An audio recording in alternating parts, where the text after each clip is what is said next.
Good morning and hello. Today we'll discuss the entire issue of the Rashtriya Swayamsevak Sangh, the RSS, and its relationship with our national flag, the Tiranga and the Bhagwa.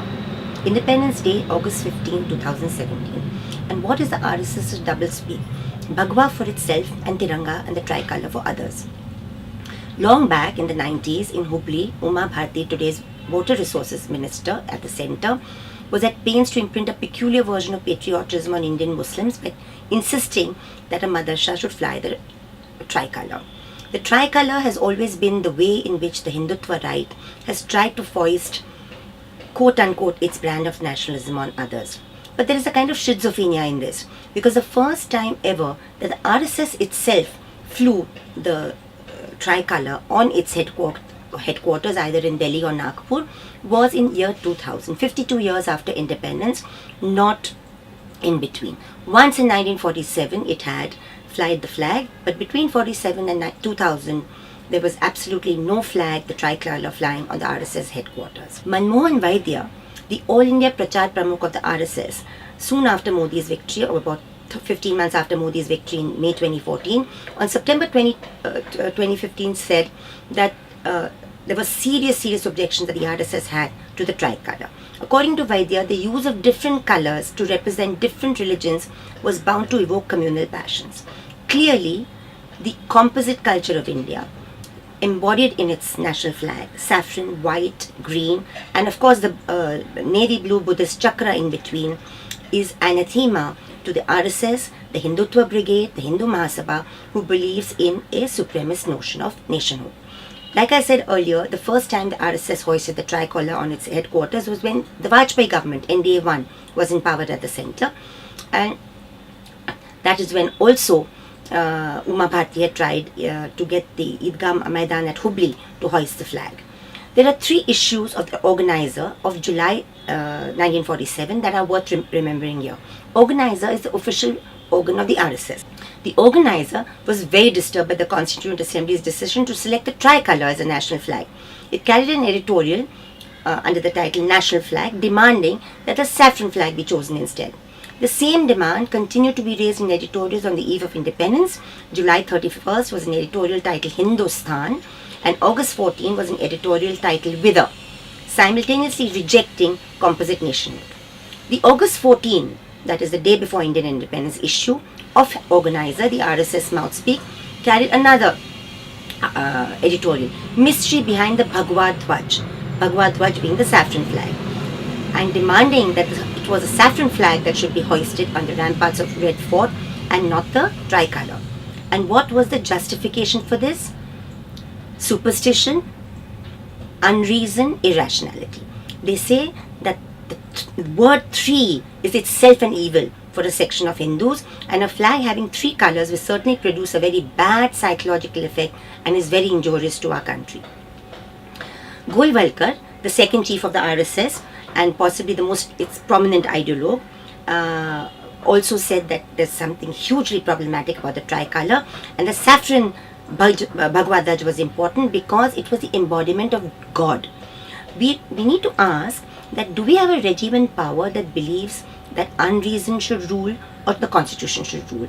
Is it a constitutional framework that rules? Is it a government elected by the people that rules? Or is it rules, Rajas, Maharajas and God that rules? These are questions that resurface today as again and again minorities particularly are asked to pay the price for their patriotism.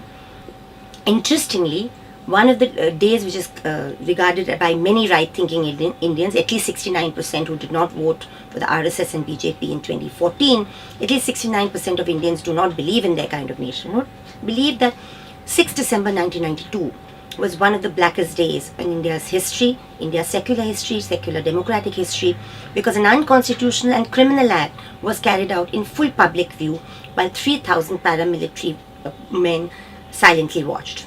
Now, when the Hindutva cadres, including the RSS and the Shiv Sena, went on to demolish the Babri Mosque on 6 December 1992, they did not carry the tricolour. They carried with them saffron flags which they flew alike the Babri Masjid after demolition. The reason being, and this symbolism needs to be understood, because what they were doing was actually destroying any notion of the secular, composite, secular democratic state embodied in its tricolour and replacing in its place their version of the Hindu Rashtra, which is a supremacist notion of nationhood. Today, the RSS is faced with a peculiar dilemma. It has come to power through a constitutional majority. For the Hindus, it has a saffron flag, and for Muslims, it says it must be the tricolour.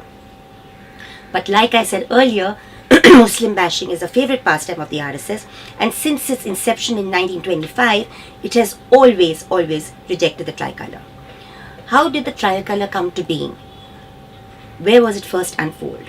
It was in the December 1929 that the Indian National Congress at its Lahore session adopted Purna Swaraj in its resolution of complete self-rule as a national goal and called upon the people of India to observe January 26, 1930 as Independence Day by displaying and honouring the tricolour.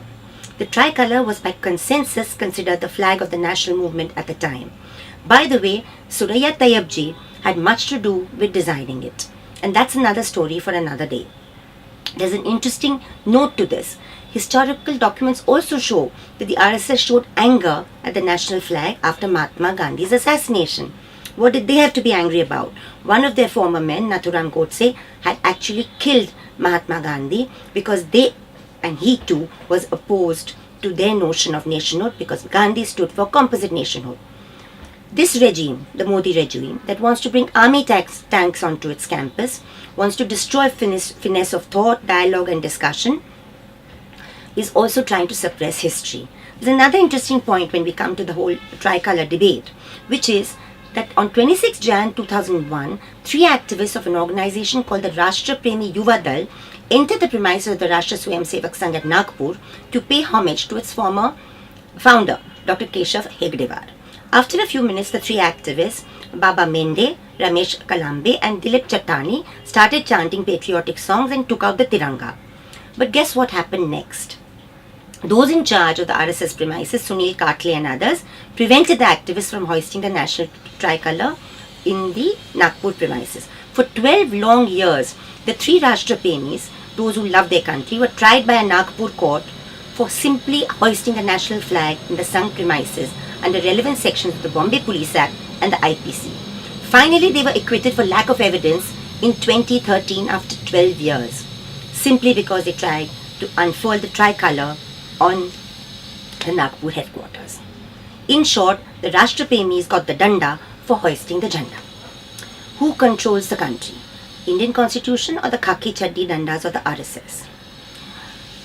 We know that the RSS did once hoist the national flag, the tricolour, at its headquarters on August 15, 1947, and then again on January 26, 1950. After that, until the year 2000, there was no sign of the tricolour on these headquarters. But the interesting twist to the tail, or the sting in the tail, is Sardar Patel, the Sangh and the Tiranga. In 1948, the RSS was banned by the government of India for its alleged role in the assassination of Mahatma Gandhi.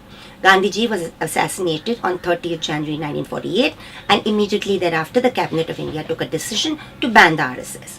When its leaders approached the then Home Minister Sardar Patel for revoking the ban, he put forward several conditions. One of them was accept the tricolour as a national flag.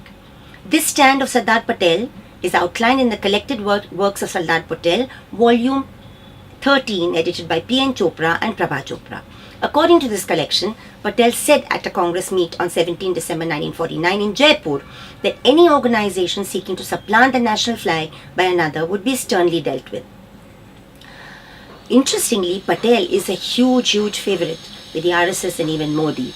But this stand of Patel on banning the RSS as Home Minister and then also insisting that they accept the tricolour is something that they would rather ignore. Patel had told congressmen at the time that he had made his view very clear to Golwalkar, the leader of the banned RSS, when the latter met him. And quote, "The national flag must be universally accepted, and if anyone thought of having an alternative to the national flag, there must be a fight. But that fight must be open and constitutional." But nothing that the RSS does is constitutional. Home Secretary at the time, H.V.R. Iyengar, had written to Golwalkar in May 1949 stating, and I quote, An explicit acceptance of the national flag with the Bhagwa Dwaj as the organizational flag of the Sangh would be necessary for satisfying the country that there are no reservations in regarding to the allegiance to the Indian state. By the way, the RSS has disputed this. It claims that there was never any conflict between the Bhagwa Dwaj, which it considers the organization's guru, and the tricolour. On August 22nd, 2000, this entire debate had erupted in Indian Parliament. Prakash Ambedkar, the Republican Party of India chief and grandson of Baba Saheb Ambedkar, had challenged the RSS at the time, saying that there was an agreement signed by the RSS to the Home Minister at the time, Sardar Patel, committing the RSS's allegiance to the tricolour. They denied this. The RSS denied this and challenged Ambedkar on 3rd September 2000 to produce copies of this agreement.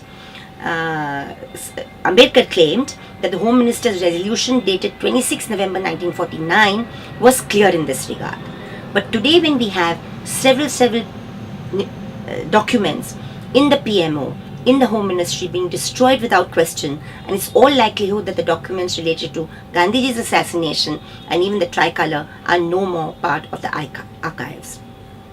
It's a difficult time for Indian nationhood when only a few people who've had little to do with the freedom struggle are today claiming complete allegiance to the Constitution and the tricolour. One more point that needs to be remembered about the tricolour and the Bhagwa is, what is it about the three colours that really bugs the RSS? You have saffron to represent, at the one sense, purity, on the other sense, the Hindus of India. You have white, which is supposed to represent peace. You have green, which could represent either the Muslims of India or the fertility of the agrarian soil. And of course, you have the Buddha Chakra right in the middle, which is supposed to actually epitomize the Indian wisdom through the ages. But long back, even RSS ideologue and BJP stalwart Advani had expressed severe reservations about the chakra. So the real issue for the RSS, the Sangh and the Hindutva right is the composite nationhood of India, which is represented in India's tricolour. Happy Independence Day.